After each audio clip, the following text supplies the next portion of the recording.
Did you know that two people can earn the exact same salary, live in the same city, and yet one ends up broke every month while the other quietly builds wealth? It's not luck, it's not intelligence. It's something far more hidden: their money personality. In fact, behavioral economists say that up to 80% of financial success has nothing to do with math. It's driven by emotion, habits, and psychology, things most of us never learn in school. Think about it. Why do some people buy a $1,200 phone they can't afford, while others still drive a 10-year-old car even after making six figures?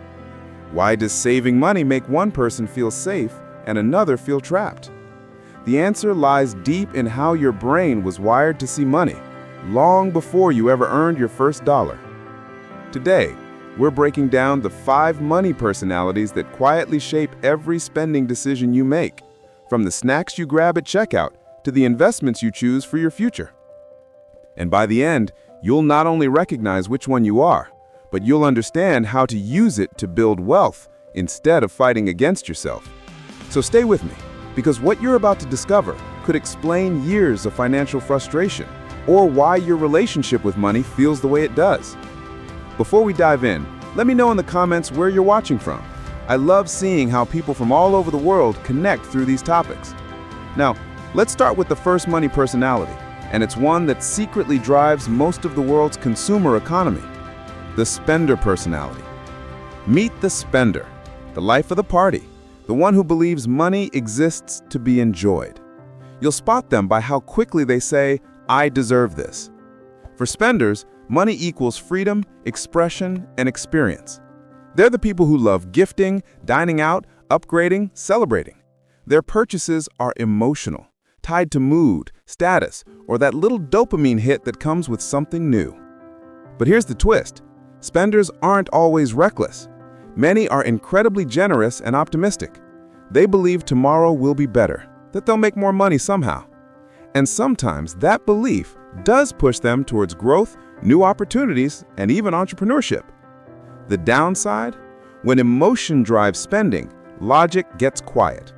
A spender can make $10,000 a month and still be broke because they feel rich before they are rich. They often confuse income with wealth, forgetting that money not managed eventually disappears. Psychologists say this type often stems from early experiences with scarcity, where spending becomes a form of self-reassurance. I have control now. I can buy what I want. But that temporary comfort fades, and the cycle restarts. If you recognize yourself here, don't panic. The goal isn't to stop spending, it's to spend intentionally. Set clear fund budgets each month so you can enjoy life without guilt. And before any purchase, ask, will this still matter to me in 30 days? You'll be shocked how often the answer is no. Now, let's flip to the complete opposite personality, the one who treats money like a shield against fear itself, the saver personality. If spenders live in the moment, savers live for the future. They feel safest when money sits still, in the bank, in their wallet, tucked neatly away. To them, saving isn't just smart, it's survival. They check prices twice, avoid debt like it's poison, and often feel uneasy watching others splurge. A saver's favorite word isn't more, it's enough. Their strength lies in discipline. While everyone else is chasing shiny new things, savers quietly build stability. They sleep better knowing the bills are paid, the emergency fund is full, and tomorrow won't catch them off guard.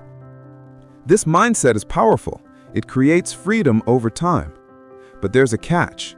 That same fear of loss that keeps them safe can also keep them stuck. Savers often miss opportunities to grow their money because risk feels like danger, not progress. They'll avoid investing even when inflation is silently eating away at their savings. And deep down, they may attach their self-worth to the balance in their account, believing safety equals success. If this sounds familiar, the key is balance. Saving is wise, but money only fulfills its purpose when it moves, when it's invested, shared, or used to improve your life. Ask yourself, what am I actually saving for? If you can't answer clearly, you might not be protecting your future. You might just be avoiding fear. Now, Between the spender and the saver, there is a third type, one who treats money less like a tool and more like a game of strategy. And they often end up running the world. The investor personality. The investor sees money differently from almost everyone else. While spenders chase pleasure and savers chase safety, investors chase possibility. To them, every dollar is a seed, something that can grow, multiply, and eventually work for them instead of the other way around. They're long-term thinkers. Where others see risk, they see potential. They study patterns, analyze markets, ask questions like, what's the upside here? Instead of, what if I lose? This mindset doesn't come from greed. It comes from curiosity and patience. But here's the trap. Investors can become so focused on optimizing every move that they forget to live in the present. They'll skip small joys now, waiting for a someday that may never come. Money turns into a scoreboard, and even when they're winning, they don't always feel satisfied. At their best, investors balance logic and emotion. They understand that time in the market beats timing the market, that consistency outperforms chaos. At their worst, they turn wealth into obsession, watching charts instead of sunsets. If this is you, remember this truth. The purpose of investing isn't just to get rich. It's to buy time, peace, and freedom. The kind of wealth that doesn't fit neatly into a spreadsheet. Now, the next money type is completely different. They don't chase safety or growth, they chase control. And their relationship with money can either make them powerful or deeply anxious. The avoider personality. If investors love control, the avoider runs from it. Money makes them uneasy. Talking about it, managing it, even looking at their bank account feels stressful. So, they do what's easiest. They ignore it. Avoiders aren't lazy or careless. In fact, many are hardworking and responsible in every other part of life. But money brings up guilt, fear, or confusion, often rooted in how they grew up. Maybe their parents argued about bills. Maybe they were told money is bad or selfish. Over time, avoidance becomes protection. The irony is, the more they avoid, the worse things get. Unopened credit statements pile up. Missed opportunities slip by. Debt grows quietly in the background. And yet, they keep saying, I'll deal with it later. If this sounds like you, there's a way out. And it doesn't start with the budget app or spreadsheet. It starts with awareness. Face your numbers, even if it's uncomfortable. Write down what you earn, spend, and owe. Don't judge yourself, just look. Because clarity kills fear. Once you see the full picture, set small goals. One bill paid off, one savings target hit, one habit changed. Momentum is your best therapy. Each step you take replaces anxiety with control. Now, there's one more money type, and it's the most complicated of all. They swing between spender, saver, and avoider, driven by emotion more than logic. They don't chase wealth or security. They chase meaning. The status seeker personality. Meet the status seeker, the one who ties money to identity. For them, money isn't just currency, it's validation. It's proof that they've made it. You'll notice it in the details. The watch, the car, the latest phone upgrade, just because.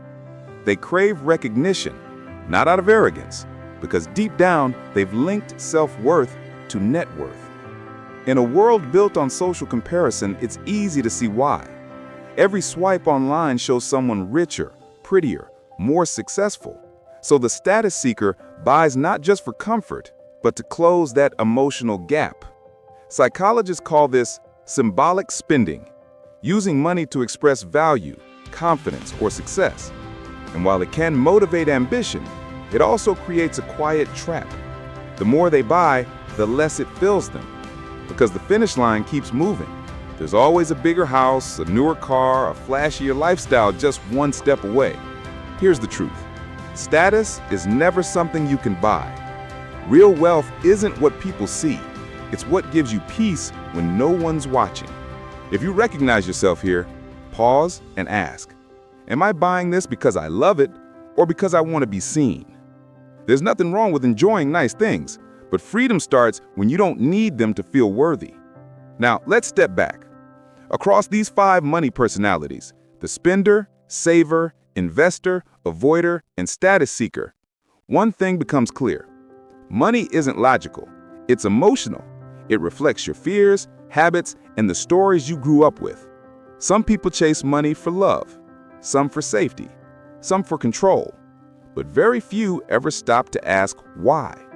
Once you understand that why, everything changes. You stop fighting your instincts and start designing systems around them. The spender sets limits instead of guilt. The saver learns to take small, smart risks. The investor remembers to live, not just plan. The avoider faces the numbers and takes back control. And the status seeker finally realizes that real confidence doesn't need an audience. That's the secret most financial books miss. We don't need more information about money. We need more self-awareness about how we relate to it. Because until you understand your money personality, every strategy will feel like swimming upstream. But once you do, the flow reverses. Decisions become easier, savings feel natural, and wealth starts to build without constant struggle. If this message hit home for you, take a second right now. Like this video, drop a comment telling me which money personality feels most like you, and subscribe to Billionaires Pathways for more deep dives into the psychology of wealth, mindset, and success. Every week, we uncover how ordinary people build extraordinary lives, not by luck, but by learning how their minds work around money. Because building wealth doesn't start with a paycheck. It starts with knowing yourself. And that's where your billionaire pathway truly begins.